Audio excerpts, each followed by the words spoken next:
Voici Seigneur, je donne aux pauvres la moitié de mes biens et, si j'ai fait tort de quelque chose à quelqu'un, je lui rends le quadruple. Jésus lui dit, le salut est rentré aujourd'hui dans cette maison, parce que celui-ci est aussi un fils d'Abraham. Luc 19, 8, 9. Bien-aimés, dans notre entourage, nous connaissons tous ou alors, nous avons eu affaire à cette catégorie de personnes qui ne paient jamais les dettes. Ces personnes empruntent ou alors, prennent des articles dans les magasins, voire même dans les boutiques sans penser à rembourser ce qu'elles doivent. Ces personnes sont le plus souvent de mauvaise foi. Il suffit de leur rappeler leurs promesses pour qu'elles vous engueulent. Elles iront même jusqu'à vous dire qu'elles ne sont pas à cette somme près. Ce qui veut dire que vous heurtez leur sensibilité en leur demandant d'honorer à leurs promesses. Ces personnes ne savent pas que leur comportement peut causer la banqueroute du business de quelqu'un ou carrément appauvrir une autre personne. En voulant être généreux, on se retrouve avec des problèmes. Pour la personne qui a prêté, c'était peut-être l'argent de la pension de son enfant ou alors, son argent de nourriture. Le fait que l'autre ne le lui rende pas lui cause un préjudice énorme. Et oui, en tant que chrétien, on aimerait venir en aide à ceux qui sont dans le besoin mais parfois, il nous arrive de le regretter.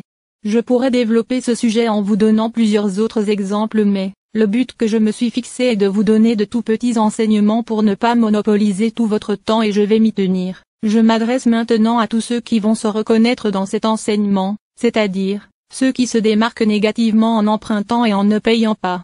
Sachez, pour vous qui ne remboursez pas vos dettes, que votre vie ne peut pas donner tant que vous vous comportez de la sorte. Et vous êtes nombreux à me demander de prier pour vous parce que rien ne va dans votre vie. Quel que soit ce que vous entreprenez, vous allez échouer. À quoi vous attendez-vous? Même au travail, vous avez du mal à avoir des promotions bref, la poisse vous accompagne tout au long de votre vie.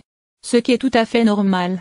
Bien-aimés, sachez que même si la personne à qui vous devez de l'argent ne vous porte pas plainte, elle aura des mauvaises paroles ou de mauvaises pensées à votre encontre. Et la Bible dit que le pouvoir de la vie et de la mort est sur notre langue. Ce qui veut dire que toutes les paroles négatives que cette personne prononcera à votre encontre, elles vous atteindront d'autant plus que cette personne aura raison. En ne payant pas vos dettes, vous éloignez Dieu de votre vie et ouvrez la porte au diable. En plus, pour ce qui vous concerne, ce ne sera pas une personne qui dira du mal de vous, mais plusieurs. Comment voulez-vous être heureux dans cette condition? Vous pensez faire du mal aux autres mais en réalité, c'est à vous-même que vous faites du mal. La Bible dit de ne pas faire aux autres ce que l'on n'aimerait pas que l'on nous fasse. Si la situation était inversée, seriez-vous compte que l'on ne vous rembourse pas la somme que vous avez prêtée à quelqu'un d'autre?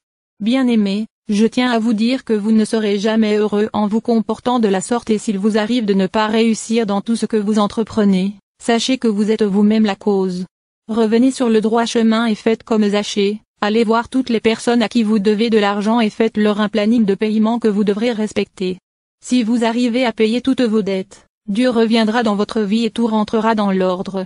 Le moment est alors arrivé pour moi de vous demander si vous pensez souvent à votre vie après la mort.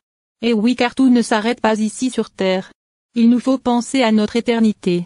Si donc comme beaucoup, vous voulez aller au paradis, il vous faut faire la prière de repentance, et si vous ne savez comment la faire, dites tout simplement ceci après moi: Jésus, je reconnais être un pécheur. J'ai vécu jusqu'à présent de la façon qui ne te plaisait pas et je te demande sincèrement et humblement pardon. Je reconnais que tu es mort sur la croix pour me sauver et pour cette raison, dès cet instant précis, je t'accepte comme mon Seigneur et Sauveur personnel. Viens dans ma vie et fais de moi ce que tu veux. Positionne-moi là où tu aimerais que je sois et donne-moi ton Esprit Saint pour qu'il m'aide dans ma marche vers toi. Merci Jésus car, grâce à toi, je suis né de nouveau. Amen.